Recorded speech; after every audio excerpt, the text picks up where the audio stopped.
राजीव जी, ये तो दरअसल फैक्ट सामने रख दूं कि अभी तक का चाइना के साथ हमारा घाटा जो है अभी तक का रिकॉर्ड है 106 बिलियन डॉलर। मंगाते हैं 14 बिलियन डॉलर का, बेचते हैं 113 बिलियन डॉलर का। तो कब्जे में है सारा हमारा मार्केट चीन के। गरिमा जी, सर काफी विस्तार के साथ भारतीय जनता पार्टी ने भी कई बातें कही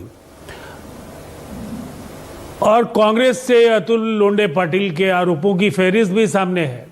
देखिए, बड़ा सवाल क्या है, 2014 में नरेंद्र मोदी जी देश के सत्ता पर काबिज हुए और उसके 2-3 वर्षों के बाद, या मैं कह सकता हूं 2019 कोरोना 19 से 21 के बीच कोरोना का कहर बरपाने के बाद नुकसान पूरी दुनिया को हुआ। भारत भी उससे अछूता नहीं था, भारत में भी काफी नुकसान हुआ। मैन्युफैक्चरिंग सेक्टर, ज्यादातर उद्यम बंद पड़े थे, ताले लगे, वहां कामगारों का काम खतरे में आया। लेकिन ये परिस्थिति भारत की नहीं थी, पूरी दुनिया की थी।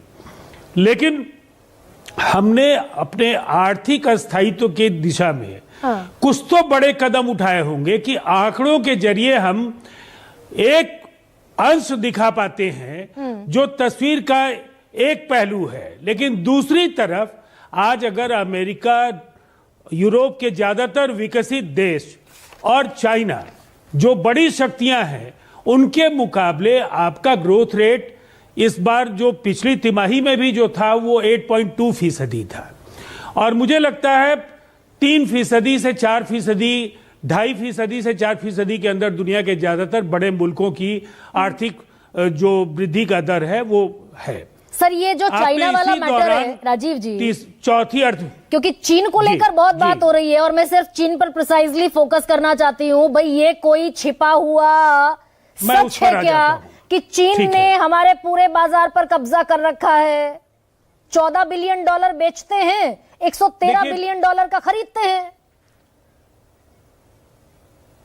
अब एक बात तो बता दीजिए सर प्लीज। नरेंद्र मोदी जी तो 2014 में आए, 6 दशक कांग्रेस की सरकारें रही, विश्व के मानचित्र पर पीपुल्स रिपब्लिक ऑफ चाइना और भारत आसपास इनका जन्म हुआ है। लेकिन चाइना के जो विकास की रफ्तार है, अगर आप उसके मुकाबले हिंदुस्तान को देखें तो आप ये 6 दशकों की कांग्रेस की सरकारों को बख्श तो नहीं देंगे।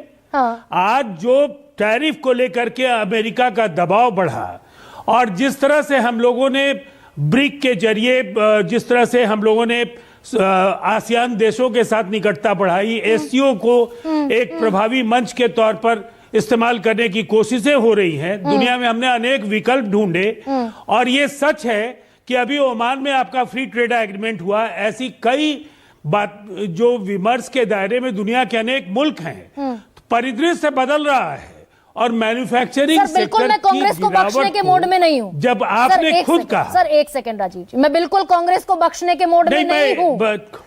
कांग्रेस के वक्त पर चीन के साथ ट्रेड डेफिसिट था हमारा 1.48 बिलियन डॉलर का 2004-05 में ट्रेड डेफिसिट। मुझे सर इसका तो समझाइए ना कि वो जो व्यापार घाटा चीन के साथ हम बर्दाश्त करते थे वो 1.48 बिलियन डॉलर का था, जो बढ़कर अब 106 बिलियन डॉलर पहुंच गया है। ये तो कब्जाते कब्जाते चीन हमारे बाजार को यहां तक पहुंच गया ना। नहीं, देखिए, ये बिलियन डॉलर्स को जब आप देखती हैं ना जी सर, तो जो आप आंकड़े बता रही हैं, डॉलर की कीमत में भारतीय मुद्रा उसके मुकाबले कमजोर हुई, डॉलर मजबूत हुआ। तो निसंदेह उस समय जो आप बता रही हैं, जो फर्क बता रही हैं ट्रेड डेफिसिट का और आज का जो बढ़ा हुआ दिख रहा है, उस समय के मूल्य और आज के मूल्य में, चाहे वो आप डॉलर का मूल्य देखें या अन्य जो कारण है, तो ये बहुत बड़ा अंतर नहीं दिखेगा। आंकड़े कई बार अधूरी तस्वीर रखते हैं, हमारी कोशिशों का ईमानदार मूल्यांकन भी करने की जरूरत है। अच्छा, आंकड़े सर, चलिए ठीक है, आंकड़ों को छोड़ देती हूं मैं। सर आंकड़ों को छोड़ देती हूं। राहुल गांधी कह रहे हैं चाइना मजबूत हो गया, तो एंटी नेशनल है राहुल गांधी, देश विरोधी बात कह रहे हैं। यही बात हमारे सेना के lieutenant general Rahul R Singh कहते दिखे कि हम चाइना से भी लड़ रहे थे। पाकिस्तान को 81% हथियार चाइना पर सप्लाई करता है। अभी तो मुहर लगा रही है सेना भी कि चाइना स्ट्रांग है।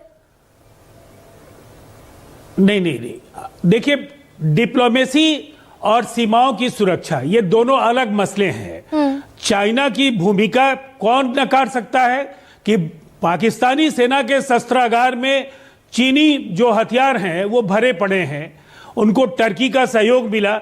लेकिन डिप्लोमेसी, बर्फ जो जमी है उसको पिघलाने की कोशिशें वहां जारी होती हैं।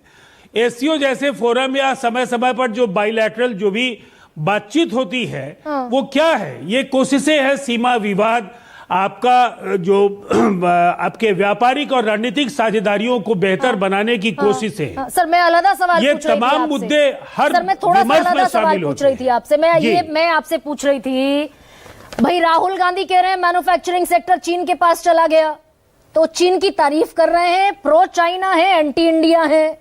और यही बात अगर देश की सेना कह रही है कि चीन इतना ताकतवर है कि पाकिस्तान जैसे मुल्क को 81% हथियार सप्लाई करता है, तो देश की सेना अब देखिए, मैं एक बात जो कहूंगा, मैं चीन की तारीफ कर रहा है। नहीं, मैं एंटी नेशनल नहीं कहूंगा, लेकिन मैं नासमझ तो कहूंगा।